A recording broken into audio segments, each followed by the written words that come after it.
મહારાજ એવો આદેશ ન કરે. પણ મહારાજે દ્રષ્ટાંત સાથે વચનામૃતની અંદર લખ્યું. મહારાજે કીધું અમારા ગુરુ એવા જે રામાનંદ સ્વામી, આ એક બહુ મહત્વનો વાત છે. મહારાજે કીધું અમારા ગુરુ એવા રામાનંદ સ્વામી. મહારાજે આ શબ્દ કેમ વાપર્યો? એક પરંપરાની શરૂઆત બતાવવા માટે. બાકી ભગવાન સ્વામિનારાયણ આપણે બધાએ જાણીએ છીએ અને કોઈ આનું ખંડન કરી શકે એમ નથી કે રામાનંદ સ્વામી ઉદ્ધવના અવતાર હતા. ભગવાન સ્વામિનારાયણ પૂર્ણ પુરુષોત્તમ નારાયણ અવતારી પુરુષ હતા. જો ભગવાનપણું હોય અને ઉદ્ધવ અવતાર રામાનંદ સ્વામી એ ભક્તનો અવતાર હતા, એટલે ભગવાનનું સ્થાન ભક્ત આગળ હંમેશા ઊંચું જ રહે છે. રામાનંદ સ્વામીને શ્રીજી મહારાજે ગુરુ તરીકે સ્વીકાર્યા, પણ છતાંય રામાનંદ સ્વામી આપણે ઘણા એવી ચિત્ર પ્રતિમાઓમાં આપણે દર્શન કરીએ છીએ કે મહારાજને જયારે એમને મહારાજને પદારૂઢ કરાવ્યા જેતપુરની અંદર, ત્યાર પછી રામાનંદ સ્વામી નીચે ચાકડો નાખીને આગળ નીચા બેઠા છે. ગુરુનું સ્થાન હતું, પણ મહારાજનું જે ભગવાનપણું, જે ઐશ્વર્યપણું, એને ક્યારેય રામાનંદ સ્વામીએ ગૌણ કર્યું નથી. એટલે એ પરંપરાની એક પ્રારંભની લિંક આપણને એક પરંપરા જળવાઈ રહે એટલે મહારાજે લખ્યું. અને આગળ મહારાજે લખ્યું કે અમારા જે આચાર્ય સ્થાપેલા રઘુવીરજી અને અયોધ્યા પ્રસાદજી, આ ગુરુ પરંપરા જો મહારાજે બતાવી તો એ અને સત્સંગી જીવન ગ્રંથ એમ કે છે એતદયો એતદ વંશાનામ કરીષ્યંતી આશ્રયમ. અમે જે સ્થાપેલા આચાર્ય એતદયો, આ બંને આચાર્ય રઘુવીરજી મહારાજ ને અયોધ્યા પ્રસાદ અને એમના વંશમાં થનાર આચાર્ય, શબ્દ શું એમની પરંપરામાં લખ્યું હોત તો, એમની પરંપરામાં લખ્યું હોત તો મહારાજે કીધું એમના વંશમાં થનાર આચાર્યનો જે આશ્રય કરશે. આ એક સિદ્ધાંત એટલા માટે વાલા ભક્તો સમજાવવાની જરૂર પડે, કારણ કે મહારાજની પોતાની ઈચ્છા શું હતી. મહારાજે જે સુખ પોતે, આજે આપણે એમ કહીએ છીએ, હમણાં પાર્ષદ અમારા સભા સંચાલક એમ કહેતા, અને સ્વામીએ પણ વાત કરી, લક્ષ્મીપ્રસાદ સ્વામીએ પણ વાત કરી કે મહારાજને અમને રાજી કરો તો મહારાજ રાજી થાય. આ નાતો કેમ બંધાણો આવો? આજે આચાર્યને આપણે કંઈ અર્પણ કરીએ, મહારાજની આજ્ઞામાં રહી, આચાર્ય મહારાજની, તો એ મહારાજ રાજી થાય, આવો નાતો કેમ બંધાણો? કારણ કે શાસ્ત્રની અંદર એક શબ્દ છે આત્મજ.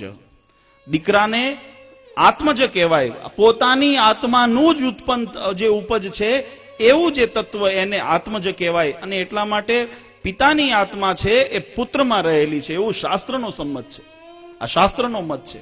અને એટલા માટે શ્રીજી મહારાજે પોતે બંને રઘુવીર પ્રસાદજી મહારાજ અને અયોધ્યા પ્રસાદજી મહારાજને દત્ત કરી અને પછી ગુરુ ગાદી ઉપર બેસાડ્યા છે કે પોતાની આત્માનું તત્વ છે, જે શ્રીજી મહારાજની આત્માનું તત્વ છે, એ તત્વ આમાં સ્થાપિત કરેલું છે. અને એના વંશમાં આ પરંપરા એટલે ચાલી આવે કે રઘુવીરજી મહારાજ વડતાલ ગાદીના આચાર્ય, પછી ભગવત પ્રસાદજી મહારાજ, બિહારીલાલજી મહારાજ, શ્રીપતિ પ્રસાદજી મહારાજ, આનંદ પ્રસાદજી મહારાજ, નરેન્દ્ર પ્રસાદજી મહારાજ અને અજેન્દ્ર પ્રસાદજી મહારાજ આ સીધી લીટીના વારસદારમાં આવે. આ ભગવાનની આત્માનો અંશ છે, આ આત્માનું સ્વરૂપ છે, માટે એને કરેલું ત્યાં પહોંચે છે. માટે એને કરેલું એ અક્ષરધામમાં પહોંચે છે. નહીતર રસ્તે ચાલતા ઘણાય મળે આવા, બધાને આપો તો અક્ષરધામનો ધણી રાજી થતો હોય તો કરી જોજો, જો અક્ષરધામના દરવાજા ખુલતા હોય તો. એટલે મહારાજે કીધું કે અમારી આ ગુરુ પરંપરા શુદ્ધ પરંપરા. જો વાલા ભક્તો, શ્રીજી મહારાજે સ્વામિનારાયણ સંપ્રદાયની સ્થાપના કરીને ત્યારે અનંત સંપ્રદાયો પ્રવર્તતા હતા.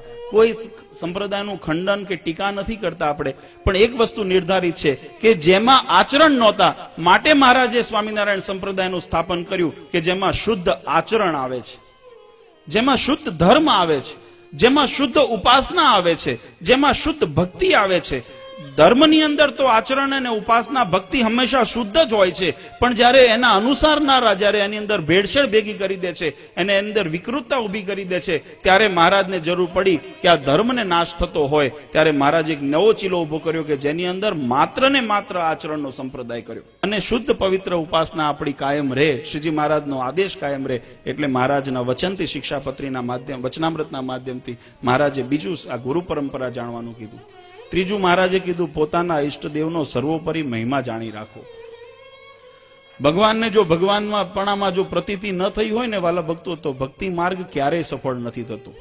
કારણ કે જેમ વેગ આવે, જેમ પૂર આવે એટલે પાણી ઊંચું ચડે, અને ઓટ આવે એમ પાણી હેઠું ઉતરે. જેમ પાણી આપણે દૂધને ગેસ ઉપર કે ચૂલા ઉપર મૂક્યું હોય, ઉભરાય એટલે આપણને એમ લાગે કે આ પવાલી છલકાઈ ગઈ છે, પણ હકીકતમાં જો નીચેથી અગ્નિ ખસેડી લેવામાં આવે તો અડધી પવાલી પણ હોય નહીં. એમ જયારે ઉભરો આવે, આ મહિમા ન હોય ને તો માત્ર ઉભરાટ છે એમ માનજો.